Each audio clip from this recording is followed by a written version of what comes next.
ওয়ালাইকুম আসসালাম। হ্যাঁ ভালো আছি, তুমি কেমন আছো? হ্যাঁ ভালো আছো না? আচ্ছা তুমি কার সঙ্গে আছো?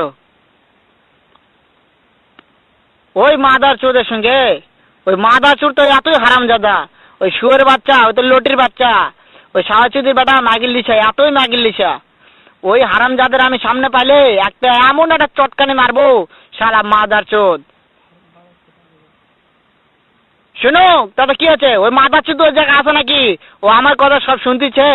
ওই সাওয়াচুদির বেটাকে শুনে শুনে আমি বেশি বলবো। শুয়োরের বাচ্চা, শুয়োরের বাচ্চাকে আমি একটা এমন একটা চটকানি মারবো, শালা শুয়োরের বাচ্চা, লটির বাচ্চা। তাই নাকি? ওই শুয়োরের বাচ্চা আমাকে মারতে চায়? শুয়োর বাচ্চাকে আমি দেখা সাক্ষাৎ হলে বলে শুয়োরের বাচ্চাকে আমি এমন চটকানি মারবো, মাদার চোদ। আমি থামো, আমি